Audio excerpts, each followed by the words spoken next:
सभी को जय मसीह। मैं अचानक ये वीडियो एक एक्सपीरियंस शेयर करने के लिए बता रही हूँ।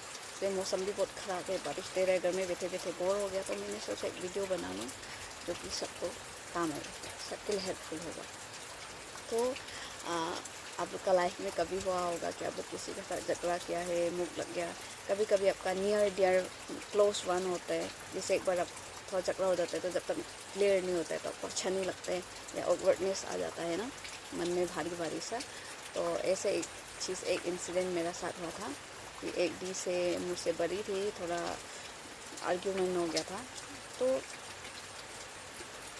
हम डिटेल नहीं बताएगा उसका, लेकिन जो छोटा सा बात में आर्ग्यूमेंट हो गया था, और हम जो वापस पलट के जवाब नहीं दे पाते, हम बहुत सेंसिटिव रहते हैं, कुछ नहीं बोला, बस मुझे रोना आ गया। हम घर में नहीं था, बाहर में रहता था। तो हम वापस अपना रूम में गया है, उनको कुछ नहीं बोला है, बस सॉरी बोल के आ गया। हम रूम में गया है तो हम लोग बहुत रोया है, एंड लाइक आसपास में कोई नहीं था, तो मेरे लिए खुल के रोने के लिए बहुत ही अच्छा था, क्योंकि फिर हम नहीं चाहता था कि कोई घेरे मुझे। तो हम रोया है, बहुत रो लिया। रात था तो सॉरी, सर्दी हो रहा है, तो ऐसे होके हम रोया है। तो बाद में रोते रोते बहुत देर लाइक फिर हम सोचे कि हम कितना रोएगा, चलो प्रार्थना करके सो जाएगा आके। तो एज यूजुअल हम जो अपना नील डाउन करके हम पाप कन्फेस करने के लिए बैठा था, ठीक है। तो हम पाप कन्फेस करने के लिए बैठा है, तब क्या हुआ कि उससे कुछ दिन पहले हम स्टार्ट किया था कि हम बाइबल को सीरियल वाइज पढ़ना शुरू करेगा। मैथ्यू से लेके हम न्यू टेस्टामेंट में ज़्यादा पसंद करते हैं हम, तो और इतना समझ नहीं आता इसलिए तो हम मैथ्यू से पढ़ना शुरू किया था। और उस समय हम शायद से अलग चैप्टर में चल रहा था मेरा, तब हम हर रात एक चैप्टर ऐसा करके हम शुरू किया था।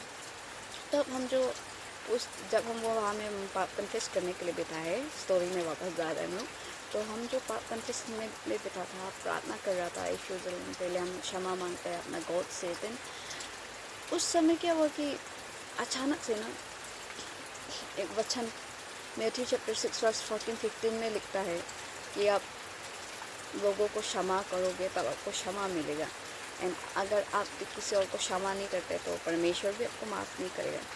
तो वो वचन जो बार बार मतलब अंदर में आ रहा है या कान में बोल रहे जैसा, एकदम मुझे ऐसा हिट हो रहा था।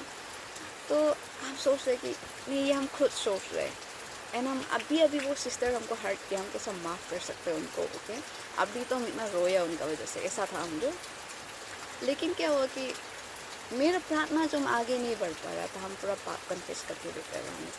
तो और आगे कुछ मन शांति नहीं, हम पाप कन्फेस करने से भी कुछ प्रार्थना आगे नहीं जा रहा है। लेकिन वो वचन जो छोड़ ही नहीं रहे, मेरा कान में आ रहा है, दिल में आ रहा है। तो हम जो अलग से वही मोमेंट में रियलाइज़ होगा कि ओ वचन हमसे बात कर रहा है। कैसे हम लोग हिब्रू चैप्टर 4 वर्स 12 में आप लोग पढ़ेगा तो आप लोग पढ़ा भी, आप लोग जानता होगा, वहाँ में कहता है कि वचन जिंदा है, ओके, जिंदा है, पावरफुल है, लाइफ एक्टिव। उसको तो वो जो हम भी, आप लोग ने भी सुना होगा, मैंने भी बचपन से प्रीचिंग में सुना है, लेकिन as a Christian just believe करता था, ओके वचन जिंदा है, क्योंकि बोल रहे तो हाँ है, ओके, पर एक्सपीरियंस नहीं किया था ना। तो क्या हुआ कि उस दिन हम वो वचन को मैंने फील किया कि हाँ वचन के साथ बात करते हैं। तो क्योंकि एक्चुअली हम पाप कन्फेस कर रहे हैं, लेकिन हमने कुछ दिन पहले जो बाइबल वर्स पढ़ा था, वो चैप्टर हम पार कर चुका था, मैथ्यू चैप्टर 6 को, लेकिन वो वचन वो दिन में हमसे बात कर रहा था कि माफ़ कर दो। तो वो रियलाइजेशन हो गया, मतलब बहुत फ्री फील किया। मैं हाथ ऊपर उठा के बोला कि परमेश्वर आपका नाम से हम क्षमा करते हैं उसको, के आपका नाम से उनको फॉरगिव करते हैं, प्लीज़ मुझे भी माफ़ कीजिए बोलते। तो इतना एक्साइटमेंट था वो एक्सपीरियंस, हमने थैंक यू लॉर्ड बोल के ऐसे, मतलब उनको ऐसा ये बोलने का साथ साथ मैंने जब उनको माफ़ कर दिया कि हाथ उठाए, तब एकदम फ्री फील किया हमने, बहुत हल्का हो गया। मेरा प्रार्थना मत बोले एकदम फ्लो में चला गया था। तो वो एक्सपीरियंस हुआ था। उसका मैंने प्रेयर पॉइंट्स ले लिया, बहुत अच्छा से प्रार्थना किया खुशी में।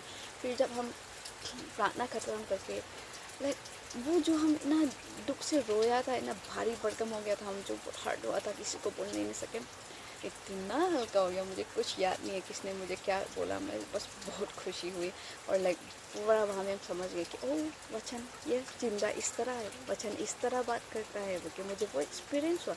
नेक्स्ट दिन हम वो दीदी से बहुत आराम से बात किया, मुझे कुछ नहीं लगा, मुझे कुछ याद नहीं आया कि किसने क्या बोला। लाइक उनको मैंने ऐसा कुछ फील किया ही नहीं कि उन्होंने कुछ बोला था। लाइक बस बहुत खुश था और माफ़ करने के लिए लाइक उस दिन से मेरे लिए बहुत ईजी हो गया, क्योंकि हम लोग परमेश्वर से क्षमा मांगता है। ऑब्वियसली अगर क्षमा नहीं मिलेगा तो हम लोग का प्रार्थना भी वो कैसे सुनेंगे ना। क्षमा मांगना ज़रूरी है, लेकिन अगर हम लोग ही दूसरा को माफ़ करने तैयार नहीं है तो how can we expect God to forgive अस।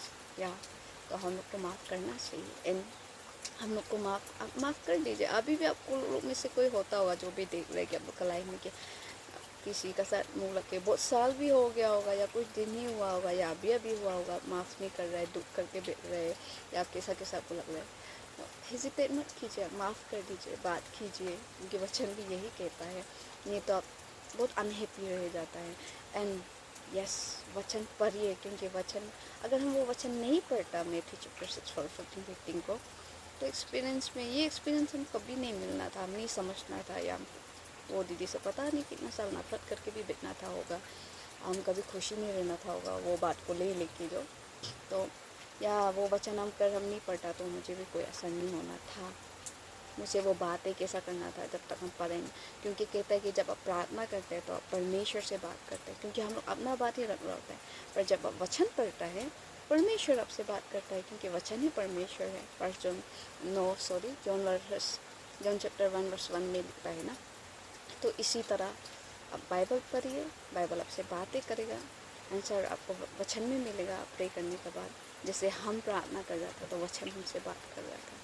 तो सो या इतना ही कहना था।